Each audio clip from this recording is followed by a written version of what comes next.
Bienvenue à Comme un livre ouvert, le balado qui invite 25 des plus belles plumes au Québec à se dévoiler d'un couvert à l'autre. Je m'appelle Samuel Larochelle, je suis un écrivain, un journaliste et l'animateur de ce balado qui est déjà rendu à son 16e épisode.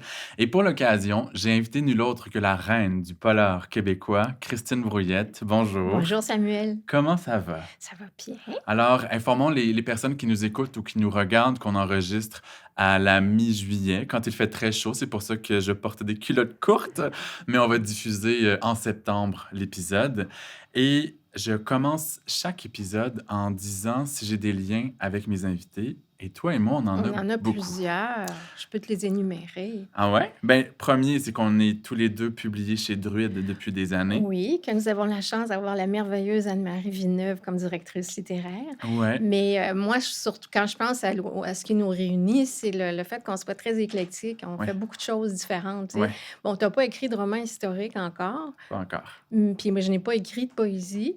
Mais pour le reste, tu sais, du journalisme, de l'animation, puis écrire beaucoup de choses différentes pour les Plusieurs jeunes, puis publics. des âges différents et tout ça. Donc ça, on partage ça. À chaque fois que tu fais quelque chose de nouveau, je me dis: «Ah, c'est amusant, tu regarde, il est rendu, il fait ça». Ouais. Puis Mais un projet que tu as fait, dans lequel tu m'as impliqué, oui, très à c'est le table, collectif 13 à table que absolument. tu co-dirigeais avec Geneviève Ouais. Lefebvre. Et hem, je t'ai interviewé à quelques reprises sur les sorties de tes livres dans le passé. Tu m'as déjà, à la fin d'une entrevue, montré comment cuisiner de la mayonnaise avant une de mes dates. Monter une mayonnaise, absolument. Est-ce que je l'ai retenu? Non, mais je peux dire à tout le monde que Christine Brouillette m'a montré à faire de la mayonnaise. Écoute, je te donne un autre cours quand tu veux. Parfait. Et il y a un petit lien. Dans mon premier roman, en 2013, à cause des garçons, j'avais parlé de toi dans les remerciements à la toute fin. J'avais dit Christine Brouillette et Sonia Sarfati, merci d'avoir bercé mon enfance en me faisant découvrir la douceur de la lecture et la puissance de l'imaginaire. Que donc bien charmant. Ça te fait quoi de voir que des gens qui te donnaient envie de lire, puis éventuellement peut-être d'écrire, sont devenus des auteurs, des journalistes, parce que moi, je le vois, le lien direct. J'allais à la bibliothèque municipale d'Amos à la découverte des nouveaux livres de la courte échelle, beaucoup, beaucoup de Christine, Sonia et Denis Côté. Puis, dès qu'il y en avait un nouveau, je le prenais. Donc, c'est sûr que ça a allumé quelque chose. De voir où je suis rendu et où d'autres sont rendus, ça te fait quoi? Mais je trouve ça rassurant parce que je trouve qu'il y a une continuité. Moi, j'ai pas eu d'enfant, mais cette continuité. Les gens, le cliché nos livres sont des enfants, moi, j'adhère pas à ça. Un livre, c'est un livre, un enfant, c'est un enfant. Là, on mêlons pas tout. Cependant, l'effet que ça fait sur des personnes qui sont des enfants au moment où moi, j'écris pour eux, pour elles, c'est rassurant parce que je sais qu'il y a une continuité. Le travail que je fais, maintenant, tu le fais. Oui. Et tu vas influencer d'autres jeunes. Puis tout ça, ça continue. Puis cette ouverture-là au monde, à l'imaginaire, aux livres, c'est le plus beau cadeau qu'on peut faire à quelqu'un. Moi, dans les salons du livre, puis ça t'arrive sûrement toi aussi, des gens qui viennent nous voir puis qui nous disent: «J'ai commencé à lire avec vos livres». C'est le plus beau C'est le compliment. plus beau compliment qu'on peut pas avoir parce que tu te dis: «Mon Dieu, non seulement elle a passé un bon moment au moment où elle était plongée dans le roman, mais c'est que ça lui a ouvert un univers, mais fou, là. Je veux dire, en espérant que la personne ne lit pas que mes livres, là. Ouais. Mais des fois, c'est Mais ça, ça leur fait réaliser qu'ils sont capables de lire, de comprendre, alors oui, que souvent, les gens intègrent l'idée qu'ils n'ont pas les aptitudes, ce qui est souvent très faux. Il faut trouver son genre littéraire, son genre d'auteur, ouais. Mais puis c'est un peu comme quand on a un très bon un enseignant qui nous marque, ouais. puis qui nous donne le goût de la lecture ou le goût de tu sais, moi, je suis devenue écrivain parce que j'étais amoureuse de mon professeur de français, entre autres, et j'ai une amie qui est prof d'histoire parce qu'on adorait les cours de monsieur Letourneau et tu dis, ça ces gens-là, ils sont vraiment des vecteurs, des propulseurs Mmh. pour nous amener à créer, à inventer, à ne pas avoir peur, à oser. Mais si les premiers livres qu'on te donne obligatoires à lire à l'école, ça t'ennuie, c'est possible que tu boudes après la lecture, puis tout à coup, des années plus tard, tu retombes sur autre chose, tu te dis: «Ah mais j'aime ça». Mmh. Alors moi, vraiment, quand quelqu'un me dit, «J'ai commencé à lire grâce à vous», ça mon Dieu, ça me fait vraiment, vraiment, vraiment Ou plaisir. recommencer, comme tu l'expliquais, parce que soit la lecture obligatoire, soit la quantité de lecture universitaire Ouais, ou ce que les gens ont à lire au boulot, souvent, ça les éloigne de la lecture pour le plaisir ouais. et de voir qu'après 10 ans, 15 ans, ils reviennent parce que peut-être, c'est des amis, puis ils osent, pour plonger dans ton univers, puis ils réalisent que, ben, ils aimaient ça lire quand ils font des bons Oui, choix, puis qu'ils oui, continuent par la oui. suite, ça Des vaut fois, tout c'est l'or des du monde. parents qui redécouvrent ça à la naissance de leurs enfants. Ouais, Puis ça, on peut comprendre qu'ils ont eu un petit moment où ils avaient pas le temps de lire, ouais. mais tout à coup, ça revient et moi, je peux pas imaginer ma vie sans livre, là, mon Dieu. Moi, c'est presque névrotique, là. Je ne peux pas quitter la maison. Si je prends le train, j'apporte beaucoup de livres au cas où il y aurait une panne Mmh. et comme ça arrive quand même assez fréquemment, je me dis: «Ah non, je vais avoir terminé celui-là, je suis mieux d'en avoir un autre parce que je vais en manquer». J'ai toujours peur de manquer de livres. Ça puis du lait, il faut qu'il y en ait. Je vais nommer plein de titres qui vont évoquer des souvenirs Je sais pas parce que je à suis pas trop certains. oui, j'ai hâte de t'écouter. Pas d'orchidée pour Miss Andrea, Ouais. Un crime audacieux, La montagne noire, Secret d'Afrique, Un jeu dangereux, Vol du siècle, La malédiction des opales. C'est quelques-uns des 18 livres jeunesse, si j'ai bien compté, que tu avais écrits entre 89 et 2001. Quel plaisir tu tirais dans l'écriture pour les jeunes? Je pense que le plus grand plaisir, c'était d'avoir un public jeune. OK. Parce qu'il me faisait beaucoup rire. Ah ouais? Les enfants qui viennent dans les salons du livre, bon, maintenant, je les trouverais peut-être un peu bruyants, mais ils sont très spontanés. Puis ils te disent vraiment ce qu'ils pensent. Tu sais, moi, il y a beaucoup de jeunes qui m'ont dit, mais je comprends pas que tu n'aies pas encore fait une histoire sur le hockey. Tu sais, ça revenait souvent, mais je connais pas bien le hockey. Puis juste les finales. Je regarde juste les dernières. Mais je trouvais que on a une réponse immédiate avec les enfants, puis évidemment, aller dans les classes, les rencontrer, il y avait des moments qui étaient très chouettes. Tu le fais, tu sais ce que c'est. On a vraiment un rapport d'une spontanéité et d'une C'est fraîcheur qu'on effervescent. on a moins avec les adultes. Si on fait une rencontre en bibliothèque, ça prend du temps avec une personne ose poser une question. Et tu sais, les gens restent bien assis, posés, tout ça, alors que les enfants, ils sont très généreux. Je dis pas que les adultes le sont pas, mais il y a quelque chose d'immédiat qui est, tu sais si ton livre a plu ou pas, tu Oui. es au courant. Mais tu sais, tantôt, tu faisais des liens avec ma pratique. J'écris pour les enfants, les ados, les adultes. Ouais. Puis j'ai l'impression que ça fait appel, quand j'écris pour les plus jeunes, à une certaine partie de moi et de mon imaginaire. Puis, donc, si je fais le parallèle avec toi, j'ose prétendre que c'était ton cas aussi. Puis tu as connu beaucoup de succès. Donc, je me demande pourquoi tu as arrêté d'aller puiser, d'aller écrire ce genre d'histoire. Ah, c'est un peu par hasard parce que j'ai quitté la maison d'édition de La Courte Échelle Ouais. et je faisais mes romans jeunesse à La Courte Échelle. Donc, il y a eu beaucoup de mouvements à ce moment-là. Puis, je suis pas revenue en arrière pour recommencer une série et tout ça. Il faut dire au moment aussi où j'écrivais les romans à La Courte Échelle, euh, mes frères avaient des enfants. Des Hmm. jeunes enfants. Donc, Andrea, c'est ma nièce. Donc, Arthur, c'est le petit garçon que je connais qui étudie en médecine maintenant. Donc, tout ça, le temps a passé Ouais. et c'était une époque de ma vie où j'écrivais. La seule chose que je referais volontiers, et ça, je suis incapable de dire non quand on me fait ce genre de proposition, c'est écrire pour le musée. Comme je l'ai fait pour le Musée du Québec, j'ai pris un livre sur Grégoff, j'en ai fait un sur Dallaire et un sur Jean-Paul Lemieux. Et on s'inspire des œuvres des peintres, on n'écrit pas leur vie, on s'inspire vraiment des œuvres de ces peintres-là pour inventer une histoire et ça permet aux enfants de naviguer à travers, les toiles de ces maîtres formidables et moi, je trouve que c'était une très belle ils ont arrêté d'en faire et c'est dommage parce que c'était une très belle initiative, du Musée du Québec. Pourquoi? Parce que ça permet aux enfants qui n'ont pas accès à un musée, Ouais. d'y aller et à travers une histoire Mais et si un jour, quand je serai très vieux, je lance une collection de livres et que je te demande d'écrire un livre jeunesse comme ceux que tu faisais à l'époque, ouais. est-ce que tu dirais Ah, oui? je pense que oui, parce que c'est trop, tu sais, j'ai refait ce genre d'exercice-là, pas nécessairement pour les jeunes, mais dans le cadre du Festival international de littérature. On avait fait pour les 10 ans d'après une œuvre, du musée de Montréal, puis on a refait ça pour les 20 ans, la même chose. Je peux pas résister. Moi, dès qu'il y a un peintre quelque part, je suis dans mon élément, ça me parle, je suis à l'aise, ça m'intéresse, Fait qu'il faudrait qu'on passe par le clin d'œil aux arts visuels ou à un peintre oui, pour aller te oui, chercher. oui. Puis quand je reçois j'ai un ami qui est peintre, puis je reçois des fois, il m'envoie ce qu'il est en train de faire et tout ça, puis ça fait oh! Il y a quelque chose ça déclenche quelque chose chez moi. Mais mon père était collectionneur, Hmm. donc j'ai été baignée là-dedans Et j'ai été privilégiée, d'avoir accès à ces œuvres-là, puis j'allais dans les musées et tout ça. Donc moi, le coq de Dallaire, je me souviens de l'exposition au musée à Québec. J'avais avoir 8 9 ans, j'en ai fait des cauchemars parce que le coq est quand même impressionnant là, avec sa cette espèce de corne. Fait qu'il y a un lien direct entre l'enfance et les arts visuels pour toi. Oui, tu te promènes dans surtout Dallaire. Dallaire, c'est vraiment de la fantaisie à l'état pur.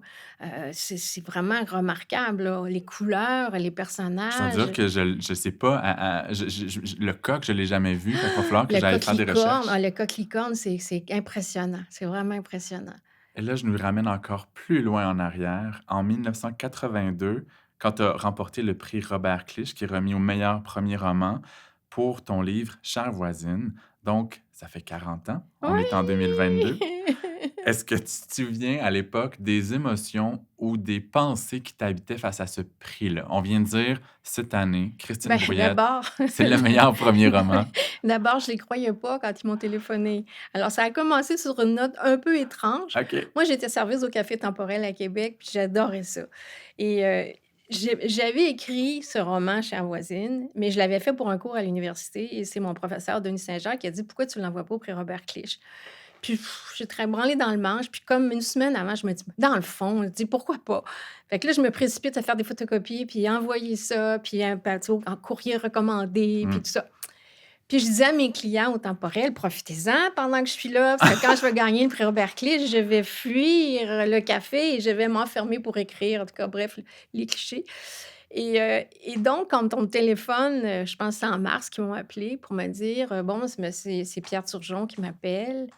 Et il me dit, «Bonjour, vous êtes bien Christine Bourrier?» «Oui, eh bien, je suis heureux de vous annoncer que vous avez gagné le prix Robert Clich». J'ai dit: «Ben oui, c'est très drôle» et là, il continue à me parler, puis moi, j'ai dit: «Bon, c'est qui est en arrière de ça?» Puis là, je vais vous passer le directeur littéraire. Ça fait que là, il me passe François Hébert. Puis moi, François Hébert, je lui fais la même réflexion. Qui est derrière ça? OK, juste si je vous ai tanné au temporel avec, en vous disant que j'allais m'en aller, là, mais puis là, tout à coup, Pierre Turgeon a repris l'appareil, puis là, il a dit: «Écoutez, si vous le voulez pas, on va le donner à quelqu'un d'autre». Puis là, mais d'un coup que c'est vrai.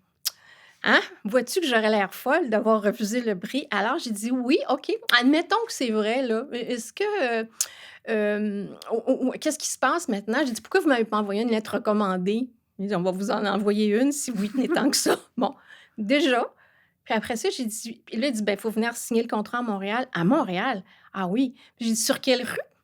Il me dit: «Sur la rue Amherst». Un instant, je vais chercher une carte de Montréal pour voir si la rue Amherst existait Ah!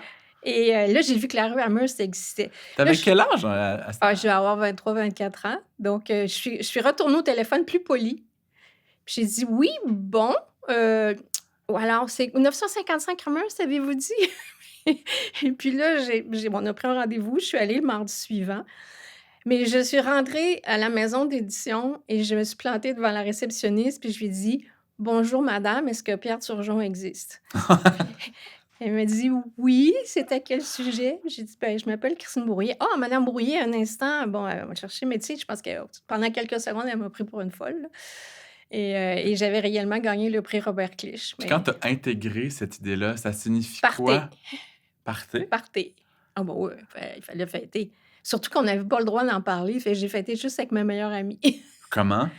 J'ai picolé toute Ah, la nuit, je pense. Non, ben, je peux tu une faire grande fêteuse. oui, moi, je peux dire dans ma vie, j'ai fêté. Ouais. Oui, mais on n'est pas sur terre pour vivre de céleri bouilli. Moi, je n'ai pas gagné de prix Robert Clich, mais je me souviens qu'en 2013, quand Anne-Marie Villeneuve m'a dit: «Samuel, on va publier ton premier roman», je tout mon corps tremblait.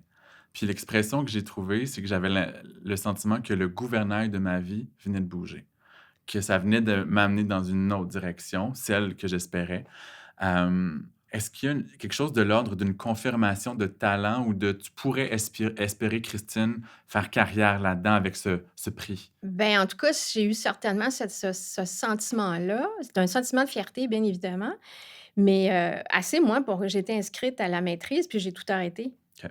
Du jour au lendemain, ça a été: «Ah ben non, faut que j'écrive. Ouais. Je ne vais faire que ça maintenant. Dorénavant, je ne vais faire qu'écrire». J'étais quand même assez inconsciente, là, parce que, je veux dire, j'étais serveuse, là, j'avais pas des millions derrière moi, là. Rares Il y sont avait les plumes personne qui ne m'entretenait. ouais.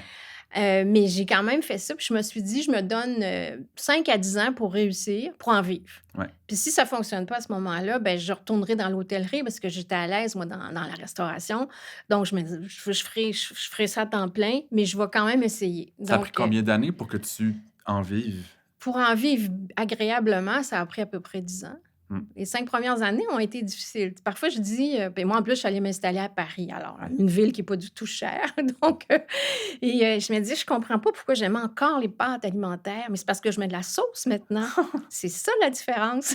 Tu l'argent pour payer la J'ai sauce. l'argent pour payer la sauce, donc des fois, je repense à ça, je me dis: «J'étais vraiment une imbécile heureuse d'aller s'installer à Paris. Je suis auteure et je me cherche un appartement. Bonne chance». Mais j'ai vécu là quand même 13 ans et là, j'ai commencé à écrire du roman jeunesse Ouais. parce que j'avais écrit Chère voisine, j'ai écrit après, j'ai commencé Les mots de Graham, mais j'en avais pas beaucoup de publiés. Ouais. Puis j'ai fait la saga historique quand j'étais à Paris, mais en même temps, j'ai commencé à la courte échelle. Puis le roman jeunesse, quand ça a débuté à la courte échelle, ça a été exponentiel. Ça a été très rapide, très vite, très effervescent. Donc, je recevais des chèques Ouais. et j'en revenais pas. Mmh. Je les regardais, j'avais envie de les encadrer, mais non, je les déposais à la banque. Mais il y a eu des moments où j'ai vraiment fait ouh là là! Tu sais, quand j'avais écrit un roman érotique vraiment sous pseudo pour faire des sous, et quand j'ai eu Je le savais pas chèque, ça. et bien, quand j'ai eu le chèque, il me restait 42 francs à la banque. On Ah! n'était pas en euros, là. 42 francs. Est-ce Là, qu'on a le droit de demander le titre? mon Dieu, comment ça s'appelait? Puis on pourrait le retrouver et le lire, là. Ça m'étonnerait que tu remettes la main là-dessus, Sauf si, honnêtement, genre, là, parce que ça fait, écoute, ça fait, 30 ans au moins, là, que j'ai écrit ça, donc ça se trouve sûrement chez toi. On te fait picoler un peu, puis on fouille dans tes archives. ça sort pas de la maison parce que c'est le seul exemplaire. Donc moi, je prête pas les livres tu sais, on donne des livres quand on reçoit nos copies d'auteur, mais tout à coup, tu te rends compte que tu en as plus. Fait qu'il y a des livres, moi, il me reste un poison dans l'eau. Alors, plein de gens me disent: «Ah, j'aimerais ça vous l'emprunter». Non, je m'excuse, ça ne sort pas de la maison Ouais. parce que c'est le seul exemplaire que j'ai. Donc, Et voilà. Et tu donc viendras lire à la maison. avec plaisir. Je suis vraiment Et je te curieux. remontrerai la maillot. Oui. 82-2022, je l'ai dit tantôt, 40 ans, ça signifie quoi pour toi d'être encore très active dans le paysage littéraire? J'aime ça, comment tu dis ça. Ben, sincèrement, j'haïs vieillir, donc ça donne un coup. Mmh. Fait que tu Euh, m'as eu un petit peu d'avoir nommé le chiffre. Bof, regarde, c'est sur la place publique, là. Mais en même temps, je me dis: «Je suis un peu ridicule, regarde, je suis chanceuse d'être vivante». C'est ça qu'il faut se dire. Puis, moi, au fil des ans, j'ai perdu beaucoup d'amis du sida. Puis récemment, combien de gens ont perdu du monde à cause de la COVID, de n'importe quelle maladie. Puis quand on atteint mon âge vénérable, ben il y en a de plus en plus de gens qui meurent autour de toi. Donc, Mmh. tu sais, il faut se dire: «Non, non, je suis quand même chanceuse, là». Mais ce que j'aimerais, c'est avoir oui, je travaille encore, tout ça, mais j'aimerais ça avoir l'énergie que tu as puis que j'ai déjà eue. Ça, Mmh. malheureusement, je ne l'ai plus. Mais c'est normal aussi, là. Et j'ai gagné en sagesse. Oui. Mais ça, ce n'est pas tout à fait vrai. Parce que c'est pas de la sagesse, c'est de la résignation quelque part. Oh! Tu voudrais faire encore autant de folie, mais tu peux plus. Mais il y a des auteurs, des autrices qui voudraient être encore publiés ou qui voudraient, après avoir écrit, avoir une belle couverture médiatique et qui ne l'ont plus. Ce n'est pas ton cas. Non, je suis très, très, très chanceuse, Qu'est-ce qui vraiment. fait la différence pour toi? Hey, je sais pas.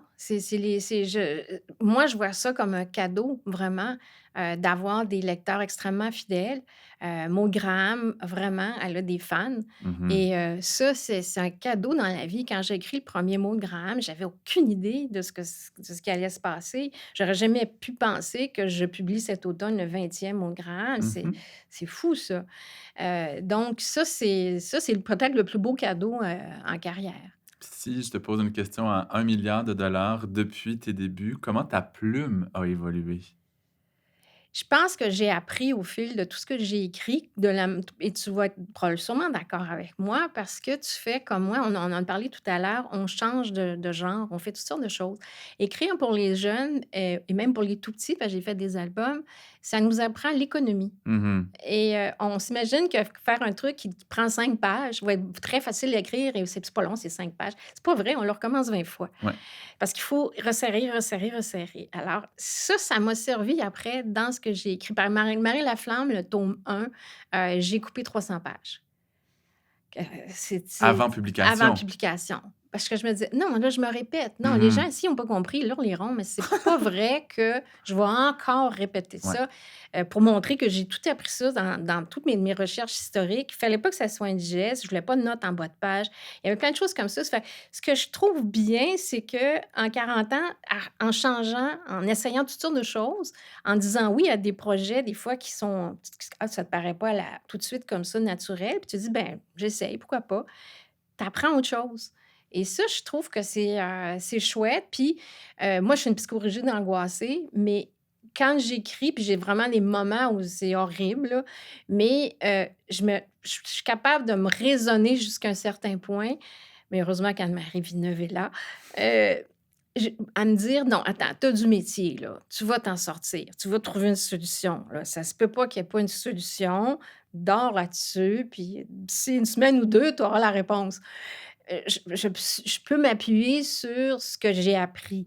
Euh, C'est drôle parce que moi, quand je te vois dans les salons du livre, à la télé ou dans la vie de tous les jours, je vois le côté chaleureux et jovial de ta personnalité, mais j'entends quand tu parles de toi comme une psychorigide angoissée qu'il y a peut-être des tourments dans l'écriture. Ah oui, moi, j'ai pas de plaisir à écrire. Je trouve que c'est un métier intéressant, mais le plaisir, pour moi, ça suppose l'abandon. On n'est pas du tout dans l'abandon. Quand on écrit, on est en contrôle. Il faut que ça se tienne, il faut que ça fonctionne, il faut que tu attaches les ficelles. J'ai du plaisir à recevoir des amis, à inventer une recette de cuisine, quand ça fonctionne, bien sûr, quand c'est raté, comme samedi dernier, je suis moins heureuse. Mais ça, tu es dans l'abandon. Ça te fait quoi d'entendre quelqu'un comme moi qui dit qu'il écrit dans le plaisir? Mais je t'envie Tu y énormément. crois, tu vois que ça se Oui, peut chez absolument. d'autres. Oui, oui, tout à fait. Je pense qu'il y a beaucoup d'auteurs qui ont du plaisir à écrire et il y a aussi des auteurs qui écrivent sans plan, ce Hmm, qui me sidère, mais totalement, ouais. parce que c'est des auteurs que je respecte énormément. Je pense à tu sais, Hergé et Laurie, je pense à Yann Manouk. Pas de plan, voyons donc. Tu sais, c'est comment... Mais T'es moi, une méthodique. c'est ça. Moi, il faut que je sache où je m'en vais. Ouais. Puis, Moi, c'est mon côté journaliste aussi. J'ai une de mes facilités, je pense, c'est la structure, mais ça vient avec un plan très solide. Il y a des surprises. ouais. Mais tu dois avoir quand même trouvé ça différent quand tu as écrit la biographie. Ça dépend parce que Parce que c'est le journalisme en même temps l'auteur, puis tu avais beaucoup plus de matière que pour un article. Tu oui. écrivais la vie d'une personne au complet. Là. Oui, mais le premier projet biographique, c'était une portion de la vie de Peter McLeod, ça fait que c'était très concis. Ensuite, le politicien François Gendron, c'était sa vie, sa vision de 25 politiciens, politiciennes qui ont marqué l'histoire et sa vision de grands moments politiques et sociaux. Donc, c'était très un morceau à la fois. Et là, M. Gendron raconte l'anecdote. Puis ça dure 2, 4, 10 pages. Alors que Bruno Pelletier, la biographie qui est sortie le 14 décembre cet automne, 14 septembre, pardon, là, on était dans un question-réponse. Fait que les 3 livres ont 3 formes différentes. Différente, OK. Donc, le plan, la structure, je me suis OK. adapté à chaque fois aussi. Puis tu n'as pas trouvé ça ennuyant d'écrire une biographie? Ça a l'air bizarre comme question, mais moi, je l'ai fait 2 fois, puis je me suis dit plus jamais. Tu l'as fait? Oui, j'ai fait la biographie sous pseudo quand j'étais à Paris, toujours pour vivre. J'ai fait la biographie du coureur cycliste Jacques Anquetil. Je me suis tellement Mais ennuyée. pourquoi? Tu l'as Ben, rencontré, là? non, il était mort. Ah, Il était mort. J'ai vu sa mère, j'ai vu plein de gens. C'était totalement inintéressant. Et ensuite, j'ai écrit la biographie de Jeanne Benoît, qui quand même, c'était un peu plus excitant pour moi. Mais même à ça, euh, même si j'apprends beaucoup de choses, ça m'ennuie parce que je sais comment ça finit, tu sais. ben, là, Il je n'y a, te pas rejoins il là-dessus. y a pas de thrill, là. Tu sais, Dans le sens que En même temps, j'aime ça savoir où je m'en vais puis tout contrôler, mais d'un autre côté, trop savoir, ouais. c'est bon. Là, écoute, telle année, c'est comme ça, puis ça peut pas être autrement. Tu peux pas changer la vie, tu peux pas modifier l'existence de la personne. Donc, en tout cas, je n'écrirai plus. Tu peux m'attraper pour un truc jeunesse avec illustration d'un peintre connu, mais Pas en bio. pas en bio. Moi, je te dirais que passer 20 à 60 heures avec une personne, parce que moi, j'ai toujours fait ça avec des Ouais. vivants, approfondir, avoir des choses, entendre des choses qui n'ont jamais dites à personne, moi, ça me galvanise. Après ça, je fais retranscrire par quelqu'un d'autre parce que j'ai envie de Ah oui, me oui, tirer une ça, balle. c'est l'horreur. Puis quand vient le temps d'écrire, j'ai du plaisir, à rendre ça le Tu plus fluide, puis mais tu redécouvres aussi, un peut-être? peu, mais il y a moins de surprises que Ouais, quand je crée. Ça, ouais, c'est indéniable. ouais. Fait que je te rejoins là-dessus. Et par rapport à l'évolution, je me demandais, est-ce que ta vision du métier d'écrivaine ou du milieu de la littérature, est-ce que ça a changé? Ça a changé parce que quand j'ai commencé, moi, à écrire, j'étais la seule à faire du roman policier Mhm. et d'ailleurs, je suis partie en France pour rencontrer des auteurs qui pratiquaient le même genre que moi. Et c'est comme ça que j'ai rencontré, toutes, le bon, Demouzon, Michel Lebrun, Léo Malet, tous les bah, Didier Denain et compagnie, tous ces gens, Jean-Bernard Pouy, Jonquet, enfin bon, je les nommerai pas tous, mais il y avait un festival qui s'appelait 813, d'après l'œuvre de Maurice Leblanc, bien sûr, et ça se passait dans les caves Ruinart à Reims. Donc, on buvait du champagne pendant 3 jours. T'étais J'étais malheureuse. malheureuse. Je me suis forcée pour pas, tu sais, avoir l'air difficile, mais je suis bien éduquée. Je serais Mais heureux là-dedans aussi parce que je bois pas beaucoup d'alcool, mais le champagne, ça me réussit très bien. ça va avec tout le champagne, Ouais. toutes les humeurs et donc c'est que j'étais contente de voir des gens qui écrivaient dans le même univers que moi et en même temps non, parce qu'on a tous chacun notre style. Mhm. Mais quand je suis rentrée au Québec, là, il y a des gens qui commençaient à en faire. Donc je n'étais pas toute seule, dans mon groupe et moi, je trouve ça très bien, puis je trouve ça, très chouette ce qui se fait au Québec en polar. On a vraiment des auteurs, tu sais, confirmés, solides, et ce qu'il faut, c'est qu'il y en ait de plus en plus pour que une littérature policière québécoise, se rende sur les autres continents, Mhm. comme la littérature, scandinave est arrivée chez nous. Il faudrait que ça se fasse dans le sens inverse aussi. Ouais. Et puis pour que ça arrive, il faut pas que tu aies un auteur, il faut qu'il y en ait plusieurs parce que c'est comme à un moment donné, c'est un effet boule de neige, tu en lis un, tu en lis 2, puis tu te dis: «Ah mon Dieu, mais j'aime la littérature scandinave, mais ça pourrait faire la même chose avec notre littérature». Tu sais, quand je pense à Martin Michaud, quand je pense à Patrice Sénécal, bon, il y a quand même beaucoup d'auteurs ici qui font des choses qui sont solides Mhm. et qui sont tout à fait exportables et moi, c'est ce que je souhaite qui arrive. Parce que je pense à Marie-Ève Bourassa, tu sais, on a vraiment, c'est André Jacques, Roxane André Jacques, ben Bouchard, oui, ils ont beaucoup, beaucoup de ouais, styles différents. des styles différents, puis des thèmes différents, Ouais. puis tu sais, on accote les autres, là, Quand on avance en expérience, en âge. mais Ils osent souvent, pas prononcer le mot. j'ai vraiment écrit expérience. On peut acquérir de la confiance, parfois un peu plus de caractère. Est-ce qu'il y a des choses que tu refuses aujourd'hui que tu acceptais à tes débuts? Ben, je pense que je refuse des choses, ah oui, je sais ce que je refuse, aller faire des rencontres en bibliothèque le soir, ça, c'est fini. Moi, OK. c'est pas vrai, je vais sortir dans le froid pour une rencontre à 19h, là. Non, je n'ai plus l'énergie pour ça. Mais pour le reste, je dis oui à beaucoup de choses encore. Des conditions de travail, des rapports avec les Ben, éditeurs. c'est-à-dire, des rencontres, bon, professionnelles, je te dirais des mettons pour la télé, pour la radio, où on me dit, après m'avoir dit: «Ça a tel heure, puis il faut pas vous habiller comme ça, puis ta, ta, ta», puis après ça, on me dit, puis là, je dis puis le cachet: «Ah, il y en a pas. Mais vous savez, ça vous fait de la publicité». Ça, je dis: «Non», Mmh. parce que je trouve pas ça normal ni correct. La personne qui fait l'entrevue est payée, la personne qui maquille est payée, la personne qui tient la caméra est payée, puis toi, qui est quand même, la base, là, de l'entrevue, tu ne serais pas payé. Je trouve que c'est déconsidérer le travail de l'écrivain. Alors, au début, j'acceptais tout et là, maintenant, non. Ça peut être symbolique, mais il faut quand même qu'on fasse un petit effort parce que je trouve que notre travail vaut autant que le travail de quelqu'un d'autre. Et je trouve qu'il y a eu beaucoup de progrès qui ont été faits au niveau de l'Union des écrivains, l'Association des libraires, toutes ces associations-là qui étaient plus, je dirais moins efficaces et moins actives quand moi j'ai commencé à écrire à 40 ans. Là, je trouve qu'il y a vraiment, Ils prennent leur place. oui, ils prennent leur place, puis il y a un effort qui a été fait. Je pense à Suzanne Aubry qui fait un travail colossal. Ben, il faut le souligner, mais il faut aller dans cet esprit-là aussi. Si on accepte des conditions qui sont pas correctes, ben, les autres, ils font ce qu'ils peuvent, mais il faut se faire respecter. Moi, j'étais trop timide au début pour le faire. Maintenant, je dirais: «Non, un instant». Là, tu parles d'une timidité en lien avec les médias. Est-ce que tu étais trop timide pour mettre ton pied à terre avec des éditeurs à l'époque? J'ai jamais eu de problème réel avec le bon, sauf un problème majeur à un moment donné avec une maison d'édition qui frôlait la faillite, là. Ouais. Mais Mais j'ai pas eu de problème. Moi, j'ai été très chanceuse quand je me suis, quand j'ai commencé à écrire, c'était Chère voisine était publié automatiquement, aux Avec le prix Robert avec le prix Clich? Robert Clich et après ça, je me suis installée en France, puis j'ai rencontré, Michel Bernard qui était directeur littéraire chez De Noël, qui était la maison d'édition où je voulais publier parce que j'aimais les livres de Boileau-Narcejac, donc de Dominique Roulet et je l'ai rencontré, vraiment, par hasard, donc ça a été, ça s'est fait vraiment d'une façon très spontanée. Moi, je me suis jamais sentie, je sais pas moi, moins bien traitée parce que j'étais une femme, par exemple, et ça, je l'aurais certainement pas accepté parce que je suis née féministe et je vais mourir féministe. Donc c'est quand même la base de la plupart de mes romans. Alors, ça, j'avoue que ou peut-être que je l'ai été puis je m'en suis pas rendu compte aussi parce que Peut-être. des fois, on sait pas tout.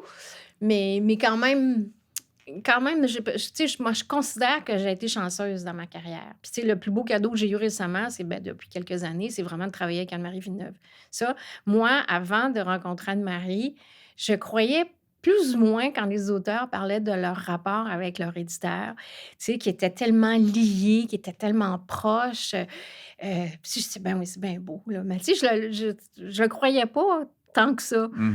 Et puis bon, ben, j'ai rencontré Anne-Marie, puis maintenant je sais ce que ça veut dire et je me sens vraiment gâtée. Je pensais t'en parler beaucoup plus tard, mais je veux plonger justement dans cette transition vers chez Druide. Donc, La Courte Échelle, qui publiait pas la totalité, mais la majorité de tes œuvres jeunesse et adulte pendant très longtemps, Ouais, a eu donc des soucis financiers. Tu as choisi à un moment donné de quitter. ouais. Et là, moi, je vais illustrer, imager le tout. Tu es devenu le Sidney Crosby de la littérature. Tu es devenu agent libre en étant une autrice à succès qui s'enchaînent. Donc, c'est pas juste un livre qui a eu un succès, tu en as eu énormément. Fait que moi, de l'extérieur, j'imagine que bien des maisons t'ont courtisé, ont discuté avec toi.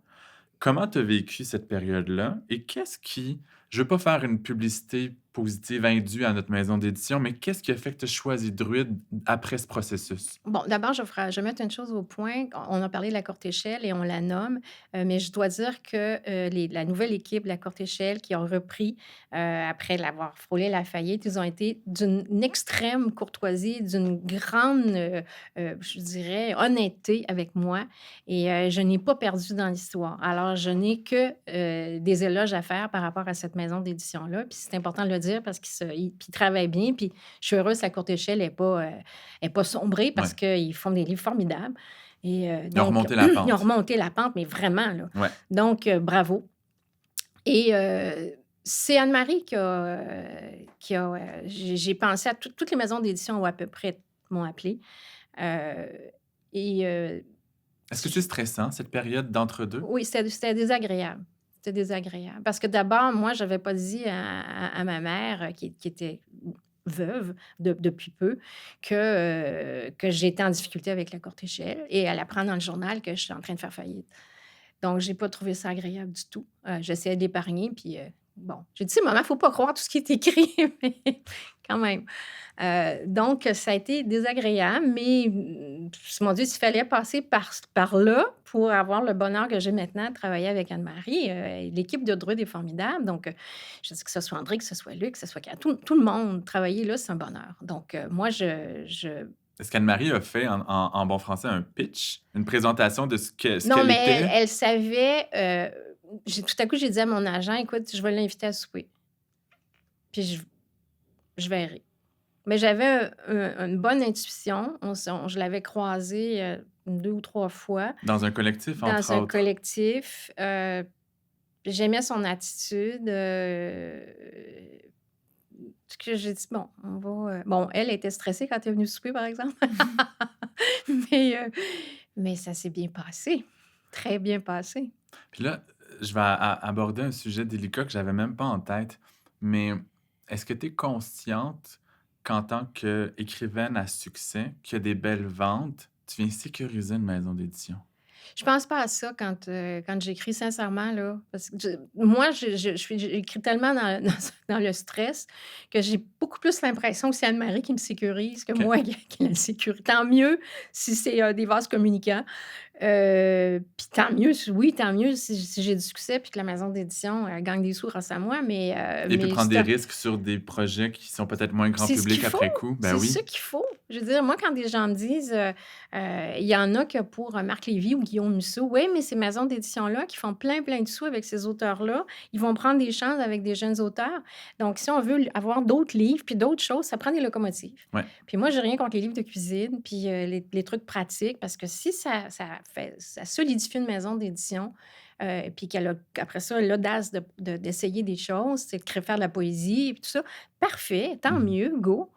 Je nous ramène, à cette vie que tu as eue en France. Tantôt, tu as nommé l'envie de rencontrer plusieurs écrivains de polar, mais à la base, j'imagine que c'est pas que pour ça que tu as déménagé là-bas et que tu es resté si longtemps. Non, Pourquoi tu es allé vivre là? parce que je suis tombée en amour avec Paris et avec le prix Robert Clich, il y avait un voyage pour 2 personnes à Paris. Ah! Alors je suis partie avec ma meilleure amie Esther et ça a été comme vraiment un coup de foudre, comme un coup de foudre amoureux, là. Et je voulais pas rentrer. Moi, je pleure très rarement. Je pleurais à l'aéroport, là. Je voulais pas quitter Paris. C'était Mmh. l'horreur, on me déchirait.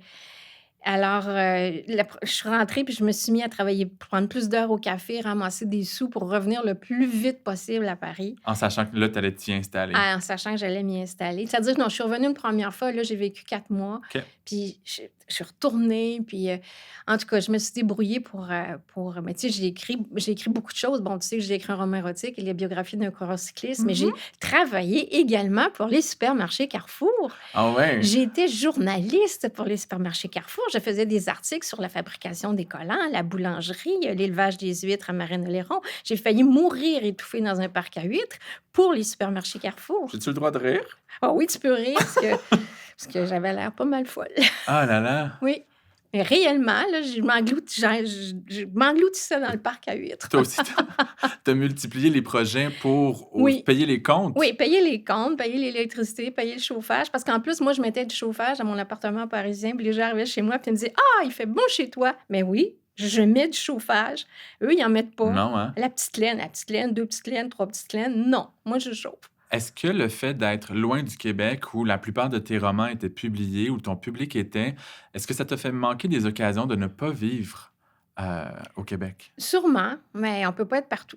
Fait que moi, j'ai pas, je suis pas moi, j'ai des regrets dans la vie, mais pas de cet ordre-là de dire: «Ah, j'aurais aimé ça, vivre ça, puis être là, puis on peut pas». Tu sais, je ferai jamais d'opération à cœur ouvert, là.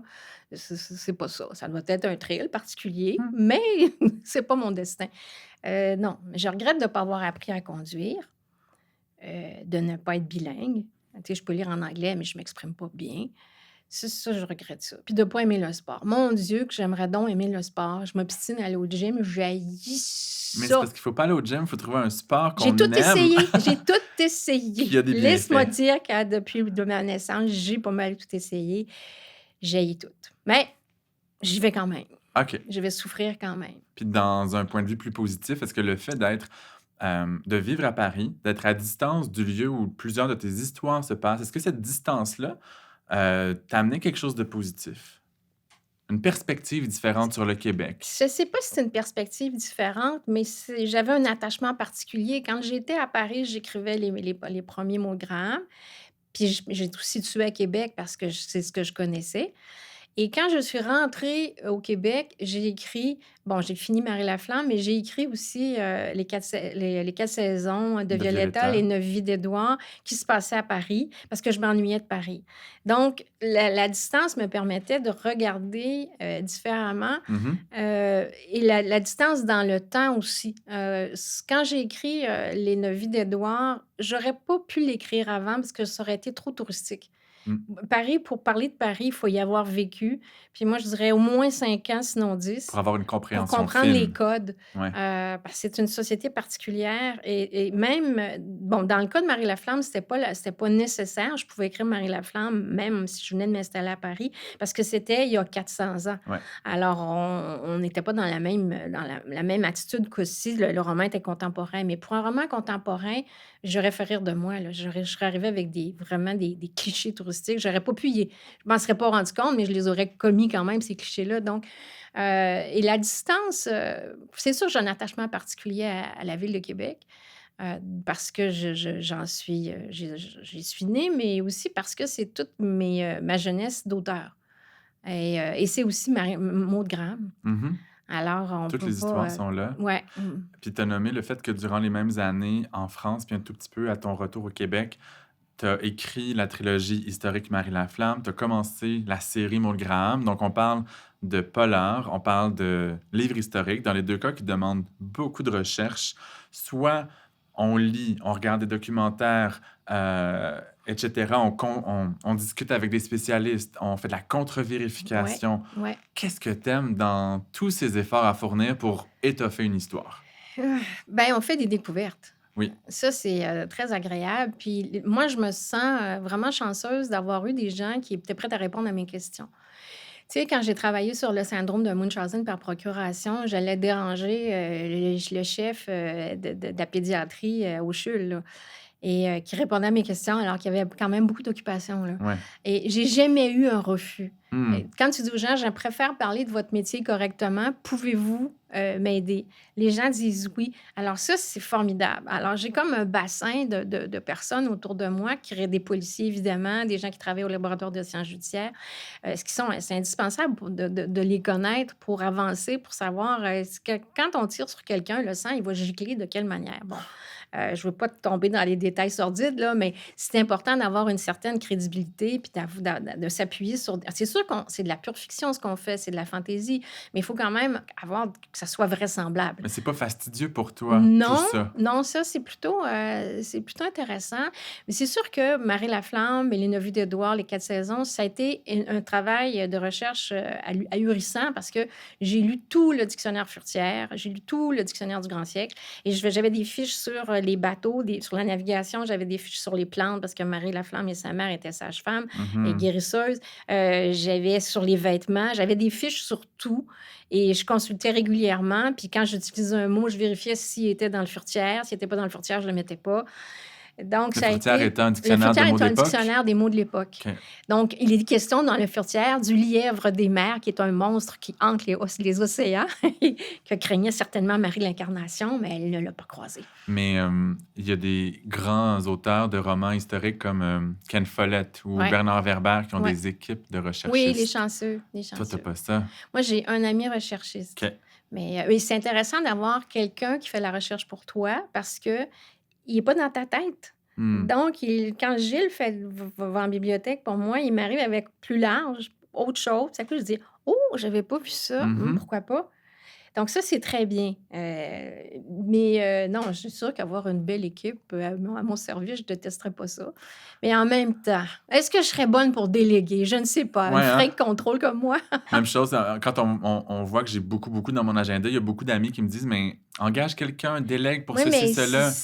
Mais moi, la recherche me permet de faire émerger les questions, oui. puis il y a un Puis ordre. peut-être aussi que tu fais la recherche, mettons, pour un roman, mais que finalement, tu t'en serviras pas pour ce roman-là, mais ça va être utile comme 1 an plus tard. Hmm. Puis ça, si c'est quelqu'un qui le fait à ta place, tu peux pas le savoir. Étonnamment, dans Donc, tous mes livres, j'ai fait des recherches une fois.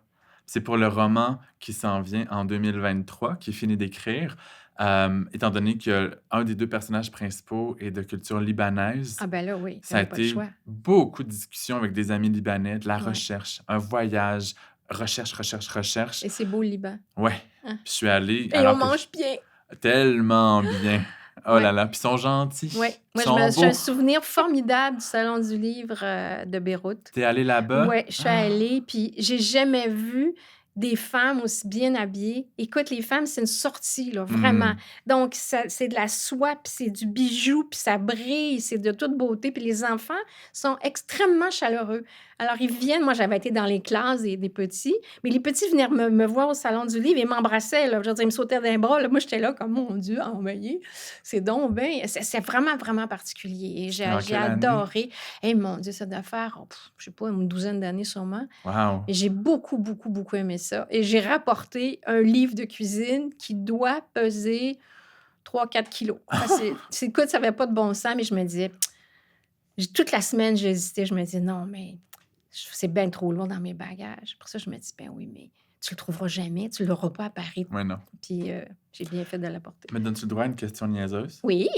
Peut-être qu'on te l'a déjà posé, mais avec tout ce que tu connais de moyens pour tuer, des enquêtes puis des angles morts de la police, es-tu la meilleure personne pour commettre un crime pour ne pas être prise? Je vais te dire non. Pourquoi? Parce que des policiers m'ont déjà averti que si quelqu'un décédait dans mon entourage, ils seraient obligés d'enquêter sur moi. Pas en blague, Pas là. en blague, Ah! parce que je connais trop de choses. Wow! Donc, je suis prévenue. Alors, je ne peux assassiner les voisins bruyants. C'est interdit. Tu l'as fait vivre à un de tes personnages, par Mais contre. l'envie est là. Mais, mais non, là. Ah, je devrais jamais dire ça dans un micro à la caméra, mais moi, je suis sûr que mon imagination pourrait trouver un moyen de déjouer tous les systèmes. Écoute, non, tu devrais pas dire ça, effectivement. Mais en même temps, ça peut être au contraire quelqu'un qui a déjà pensé, qui dirait ça en public de façon à ce qu'on pense qu'il y a un petit côté naïf, puis il a non, tu sais, réfléchissons à la question. Moi, je sais que j'ai des petites boucles blondes, des yeux bleus, une face gentille, fait que la naïveté prend le dessus, mais il y a bien des choses qui se passent dans Oui, cette oui, tête. oui, oui, oui. Mon Dieu, on vient de parler de littérature jeunesse, de littérature historique. On a glissé un petit mot sur les polars.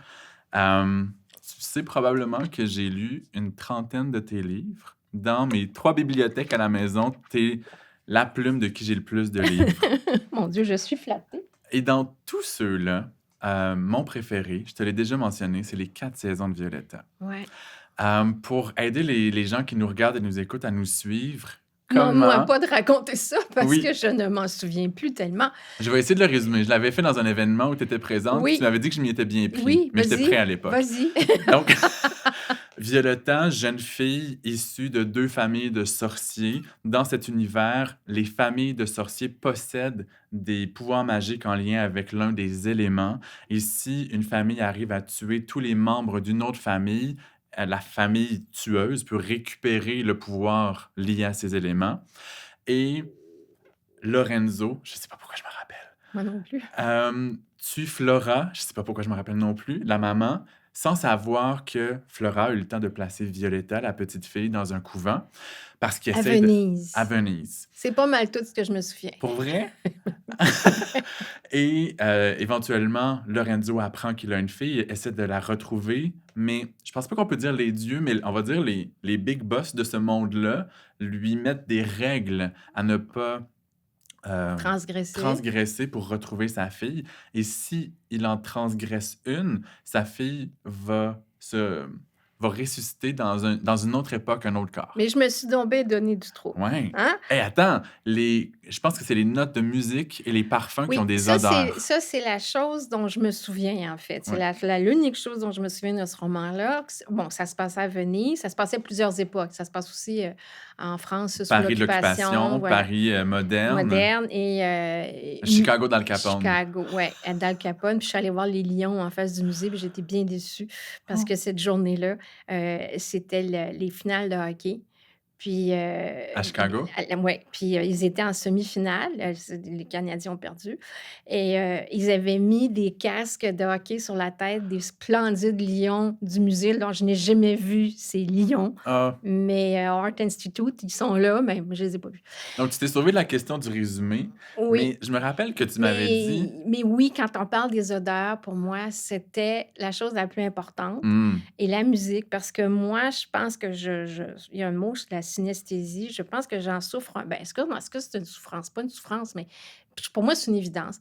Si j'écoute Debussy, pour moi, c'est bleu. Ça peut pas être... Puis j'écouterais jamais Bach en plein été. Bach, c'est dans les tons d'or, de feuilles, d'automne. Ça sent les feuilles brûlées, un peu la citrouille, la cannelle. Ça sent l'automne. Et chaque compositeur, pour moi, a une couleur. Il y a juste Mozart qui pour moi, peut fonctionner avec toutes les odeurs puis toutes les couleurs. Tu avais suivi des cours de parfumerie pour Mais j'ai aller... fait des cours de parfumerie, tout à fait, pour pouvoir parler de la fabrication des parfums. Mais pour moi, c'est une évidence. Et quand j'entends la 6e de Beethoven en plein mois de janvier, je dis, voyons donc, la pastorale au mois de janvier, comme ça. Pour moi, ça, c'est une hérésie. Là. Tu vois, moi, tout ça, quelque chose d'historique qui a un lien avec l'imaginaire, qui est hyper original. C'était pas pointu, inaccessible du tout, là. ça s'adressait au grand public, mais tu me dis que ça n'avait pas connu le succès espéré, Les 4 saisons de Violetta. Ouais, mais je regrette pas de l'avoir fait du tout. Mais sais-tu pourquoi ça a moins rejoint les gens? Peut-être je sais pas, peut-être parce qu'ils étaient habitués de me voir dans tel genre Ouais. et à chaque fois qu'on dévie un peu de notre, tu sais, je prends des chances de temps en temps quand j'écris, Chambre 1002, bon, qui était pas un mot de Graham, je me dis: «Mais je le fais quand même pour pas m'encrouter et ne Mmh. pas faire que du mot de Graham, année après année». Mais les 4 saisons, je regrette pas de l'avoir fait parce que j'ai appris encore en le faisant, c'est que moi, j'ai écrit ça en me disant: «Je suis dans le monde des sorciers, c'est de la pure fantaisie, je vais faire ce que je veux». Mais c'est pas vrai. Un roman, ça obéit à des règles. Il y a des règles de logique et puis tu es obligé de les surveiller. Alors que ce soit des vampires ou des sorciers ou des policiers bien ordinaires, dans l'ouest de Montréal, ils ont tout le monde, chaque être, chaque créature répond à une logique intérieure et une logique dans l'histoire aussi. Mmh. Et tu es obligé d'en tenir compte, puis tu es obligé d'attacher les ficelles. Donc, c'est autant de trouble que d'écrire un roman policier, sinon plus. Parce que, fait que moi, des fois, je fais des affaires comme ça pour éviter quelque chose que j'aime pas. Quand j'ai écrit les deux romans avec Frédéric Fontaine, Oui. c'est parce que j'ai haï la technologie. Donc c'est un enquêteur à une époque où il y avait pas C'est cette ça. technologie. Alors, on n'a pas de téléphone cellulaire, on n'a pas toutes ces cochonneries-là qui me gâtent mon plaisir quand j'écris parce que je suis obligée d'en tenir compte, la triangulation des téléphones, des appels et tout ça. Je peux pas faire comme si ça n'existait pas, c'est ça aujourd'hui. Mmh. Mais ça m'ennuie profondément et les pauvres policiers, le pauvre policier, je pense à Yves qui est obligé de m'expliquer à chaque année comment ça fonctionne. Puis, tu sais, il est patient, mais ça doit être très agaçant pour lui de se dire: «Mon Dieu, j'aurais jamais dû aller voir cette femme dans un salon du livre, lui dire que: "Ouais, je lisais C'est pas l'art, j'aimais assez ça"», pour qu'elle me dise après: «Ah, je pourrais prendre vos conseils et tout». Donc là, il est pris à vie avec moi, mais ça m'énerve tout ça, mais j'ai pas le choix. Donc j'avais écrit quelque chose qui se passait des années fin des années 70. Ouais. Là, j'étais bien, mais en même temps, c'est pas vrai parce que tu pas à t'emmerder avec les téléphones cellulaires puis les ordinateurs performants, mais tu es obligé de savoir qu'est-ce que les gens mangeaient, quel restaurant était ouvert, quelle musique on écoutait, quel film était, programmé au cinéma, quel Ouais. cinéma existait. Ouais. Fait qu'au final, là, quand tu écris, là, c'est du travail. C'est du trouble. Faut pas penser que tu vas t'en sauver, c'est pas vrai. Tu nommes le fait que tu as pas de regret d'avoir écrit les 4 saisons de Violetta, mais que peut-être que ça a moins rejoint de gens parce que tu as changé de genre littéraire. Puis depuis mes débuts, j'ai écrit pour les enfants, les ados, les adultes. J'ai fait des romans, des récits poétiques, des biographies, un roman graphique. Et j'ose prétendre que je vais, du moins que je veux, expérimenter tout le spectre de l'écriture. Ah ouais, Je veux essayer d'écrire séries télé, cinéma, ouais, chansons, théâtre. Je veux faire du policier. Je veux écrire de l'horreur. Je veux avoir du fun dans tout ça. OK. Mais est-ce que c'est risqué, sachant que souvent les lecteurs aiment un genre Je associé à un auteur? pense pas que c'est risqué pour toi. Parce que déjà, tu le fais, Ouais, puis tu habitues les gens très vite au fait que tu changes. ouais, Fait que tu es partout. Fait que tu y a pas moi, je pense pas que ça peut te nuire et je pense aussi que l'attitude des gens a changé. Tu vois, le Chambre 1002 a eu un très bon accueil mmh, et le roman de l'année dernière, Ta parole contre la mienne, qui n'était pas un mot gramme, c'était les mêmes tirages. OK, Donc, on a moins tendance maintenant en 2022 à étiqueter ou à mettre dans une catégorie puis tu bouges plus. OK. Mais je dis pas que je vais me mettre à écrire des romans d'amour, là, ça je serais vraiment pas bonne, là.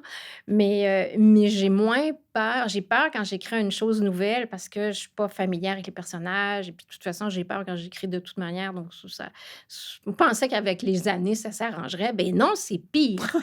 Mais je pense pas que c'est en tout cas, que c'est nuisible comme, ou en tout cas dangereux comme ça a déjà pu l'être. Je OK. pense que c'est différent. Et j'ai fait un clin d'œil au cinéma, à la télé tout à l'heure. Tu as goûté à quelques reprises à des Ouais, adaptations. D'abord, le film Le Collectionneur, qui est un des volets des enquêtes de Maud Graham, ouais, qui a été réalisé par Jean Baudin en 2002. Et puis, Good Neighbors, oui, l'adaptation de Chère voisine par Jacob Tierney ouais. en 2019. Ça te faisait quoi de voir ton univers prendre vie de cette façon-là? Ben, d'abord, c'était une surprise, hein. Moi, j'y crois pas tant que je suis pas assise, au cinéma à regarder le film parce que tous ces projets-là, c'est tellement long.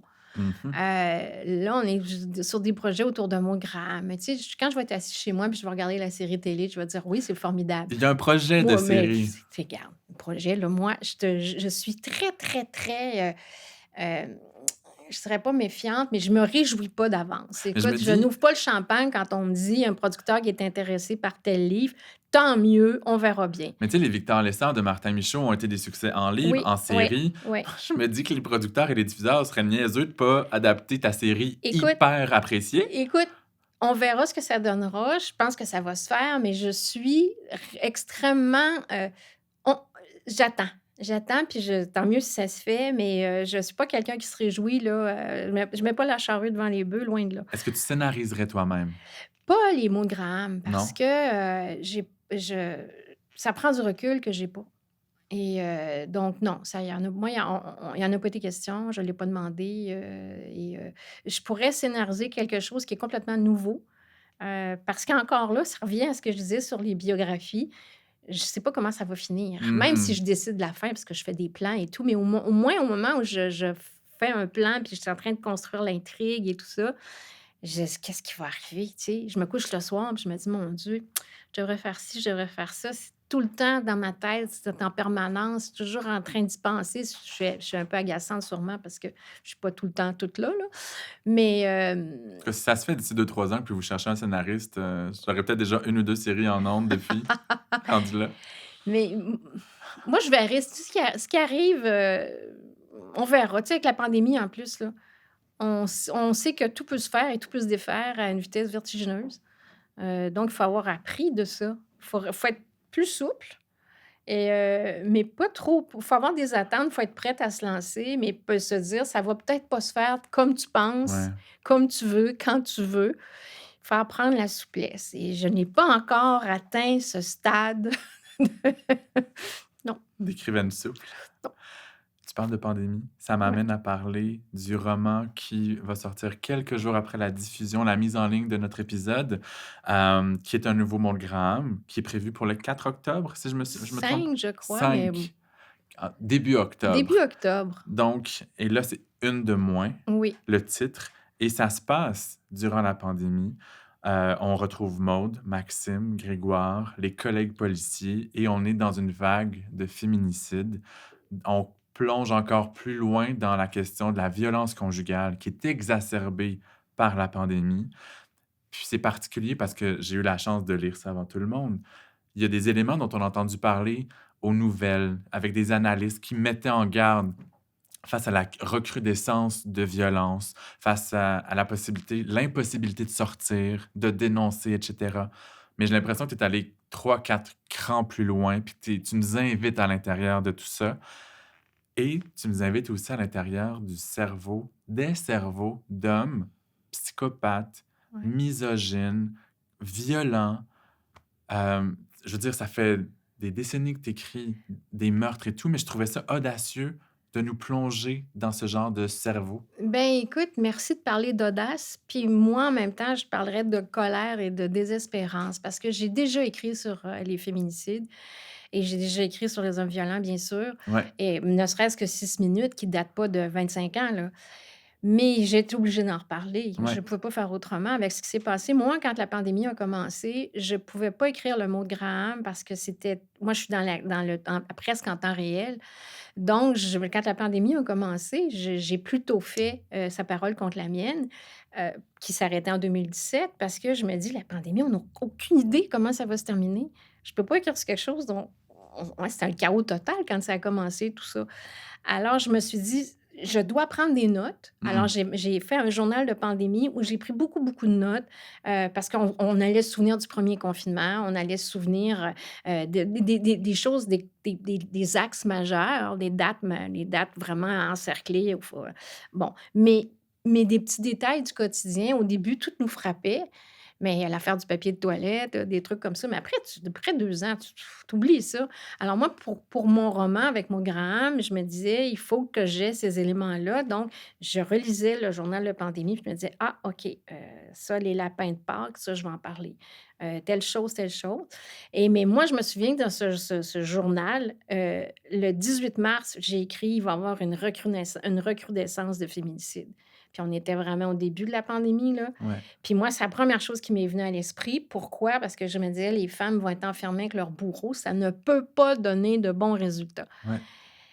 Et c'est ce qui est malheureusement arrivé, mais je pensais pas avoir raison à ce point-là. Ça m'a, atterrée de voir combien il y a eu de féminicides. Écoute, c'est surréaliste, puis ça ne va pas s'arrêter Mmh. parce que là, les problèmes économiques sont tellement majeurs que bien des femmes sont obligées de rester avec leurs conjoints avec qui ça se passe mal parce qu'elles ont pas de solution financière. Ouais.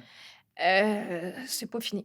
Quand il y a plusieurs, écrivains, plusieurs comédiens qui disent ne pas pouvoir juger les personnages pour bien les rendre, est-ce que tu arrives à ne pas juger les personnages de tueurs misogynes?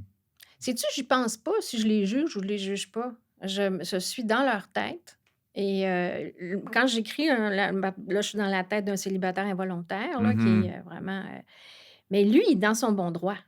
Mmh. Donc pour qu'on y Mais de croie pousser la réflexion de ouais, quelqu'un qui se pense dans son bon droit, ouais. faut aller loin, puis ça faisait monter de la colère chez moi comme Oui, mais tu as lecteur. juste à lire, à écouter des radios poubelles ou lire des commentaires sur, que ce soit des événements racistes ou Ouais, des événements sur, la vie. Tu lis des choses qui ont tellement pas d'allure, là, ouais.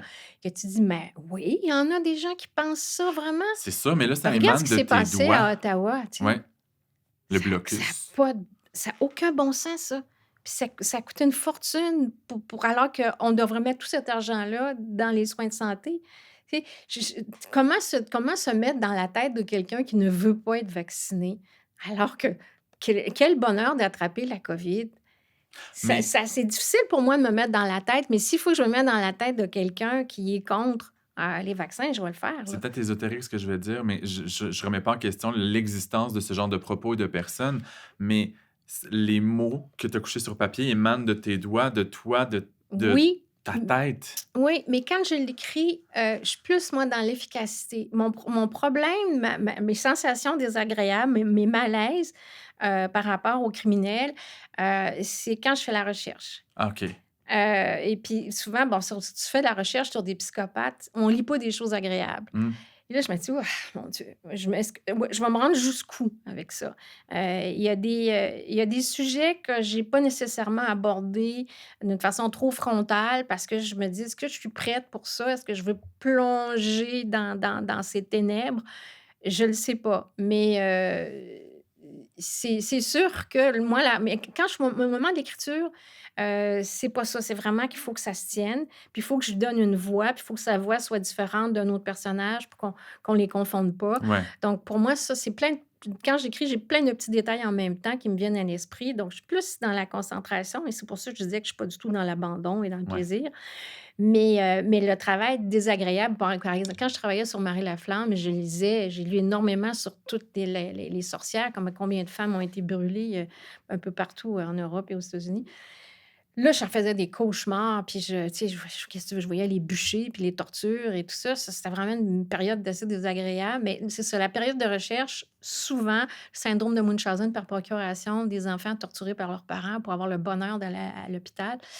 C'est pas agréable à lire, Ouais, mais en même temps, c'est nécessaire, ouais. donc mon déplaisir, mon inconfort est là. Il y a quelques années, j'avais fait une entrevue avec toi sur la sortie d'un autre mot dans ta cour arrière en mangeant un délicieux morceau de gâteau au chocolat.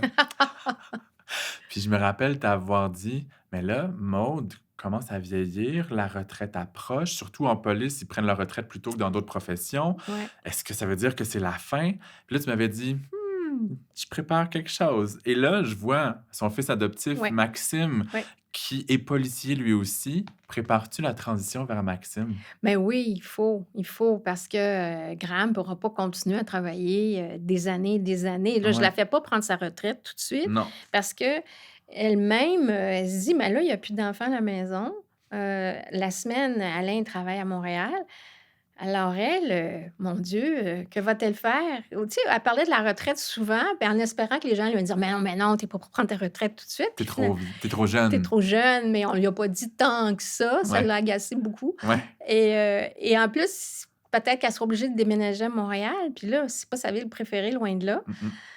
Elle est un peu elle a la mettons, elle est entre 2 chaises et c'est pas que ça fait qu'elle va se dire: «Oh, je vais faire encore un an, puis je verrai bien» et c'est l'auteur qui se dit ça aussi en même temps, tu sais: «Je vais faire encore un peu» mais c'est sûr que Maxime va prendre sa place aussi, là. Moi, j'imagine Maude continuer encore un bout, devenir une conseillère, que ce soit en tant que professionnelle engagée ou juste son rapport avec Maxime, avec son expérience.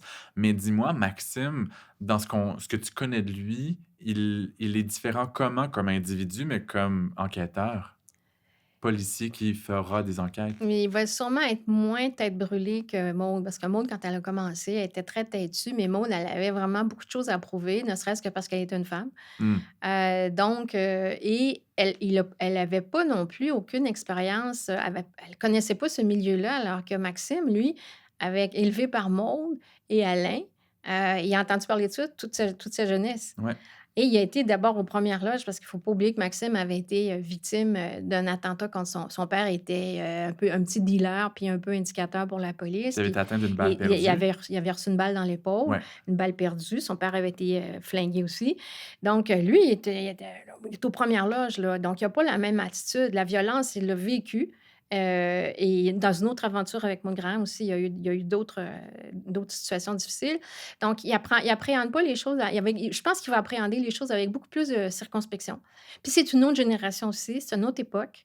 Donc moi, je trouve ça agréable de mettre un personnage en scène qui est un jeune homme puis qui a qui est ouvert d'esprit. Mmh. Parce que j'ai des méchants, j'ai des pourris, j'ai tout ça, puis j'ai des bornés dans mes romans, mais il y a aussi tous les gars qui sont, tu sais, que le mouvement, moi aussi, ils ont embarqué là-dedans, puis ils veulent pas une société, homophobe, une société, Misogyne. misogyne. Ils ont pas envie de ça. Les garçons qu'il y a autour de moi qui avaient 25 ou qui aient 65 ans, c'est des hommes qui sont droits, qui sont honnêtes, puis qui ont nous tu sais, qui fonctionnent bien avec les femmes, puis qu'on aime cette société-là. Donc faut des policiers comme Maxime.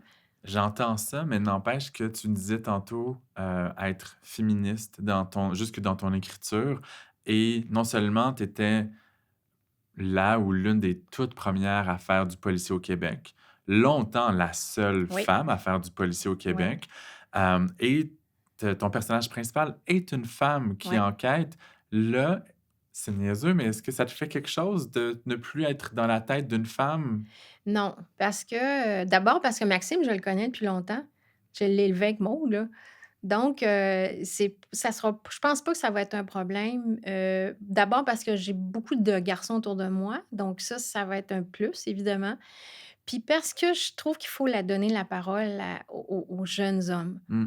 Si on veut changer la société, ça va pas se faire juste du côté des femmes, c'est pas vrai. Il faut que ça se fasse main dans la main et il faut qu'on soit ouvert à tout et ça bougera pas si on fonctionne pas en équipe. Puis moi, je crois à l'équipe, donc je crois que les jeunes hommes vont changer la société autant que les femmes. Donc en tout cas, je suis peut-être optimiste un peu trop là, mais rêvons. Je t'amène dans une hypothèse, ça va prendre une longue mise en contexte. Tu viens de nommer le fait que tu es beaucoup collé à l'actualité. J'ai lu presque tous les mots de Graham, sauf qu'ils ont commencé à être publiés quand j'étais très, très, très jeune. Fait que Oui! moi, j'ai rattrapé ces livres-là quand j'étais adolescent. Puis, éventuellement, probablement que mon œil, mon regard a changé parce que je suis devenu un passionné d'actualité, je suis devenu un Ben journaliste. oui, Mais j'ai l'impression que tu es plus collé encore sur l'actualité que dans le temps, oui. mais c'est peut-être parce que je lisais avec un retard, mais Non, je pense que tu as raison. Je pense que tu as raison. Je pense que quand j'ai commencé à écrire, j'étais plus dans j'expérimentais les structures policières. Je commençais à écrire des polars, donc puis c'était un gros terrain de jeu, là. Il y avait toutes sortes de possibilités, donc j'étais plus dans la mécanique du meurtre. C'est pas pour rien que j'ai écrit, Le Collectionneur. Tu mmh, sais, il y a pas un auteur qui a pas envie d'un tueur en série, là. mmh. Tu peux pas passer à côté du tueur en série, tu sais, ça fait partie de l'œuvre, là. Donc Mais j'étais plus dans les cas de psychopathe que dans l'actualité, mais c'est au fur des au f c'est avec le temps que je suis venue vraiment à coller de plus à cause du féminisme. Parce que c'est intrinsèque dans l'œuvre de Maud Gra dans le travail de Maud Graham, puis dans mon travail à moi aussi. Donc puis je veux dire, je lisais ce que je lisais dans les journaux, puis c'était assez décourageant, merci, et ça l'est toujours. Donc je pense que de plus en plus, j'ai peut-être plus fait de recherches aussi OK. et non, je pense que tu as raison. Et dernière question, qu'est-ce qui t'attend dans les projets à venir? On verra. Et sûrement un mot gramme parce que tu disais, tu donné une année de plus à elle et à toi, au Ouais, moins? ouais, ouais, mais ça sera je crois pas que ça va être le prochain. Non? Non, je vais aller ailleurs. Puis est-ce que tu as le droit de nous dire un peu à quoi ressemble cet ailleurs? Non, Non? non, non, c'est pas défini, assez. Heu, je trouve vraiment là, je tourne en rond, là. Dirigerais-tu un La autre période collectif? désagréable. Je sais pas, peut-être, Peut-être. peut-être, À on suivre? verra. Ouais, c'est à suivre, c'est ça, c'est à suivre, mais j'aime bien l'idée à suivre, OK. tu sais? On est privilégiés de pouvoir continuer. Avant de te laisser, je veux dire aux personnes qui nous regardent et nous écoutent tous les épisodes qu'ils peuvent rattraper. Il y en a beaucoup.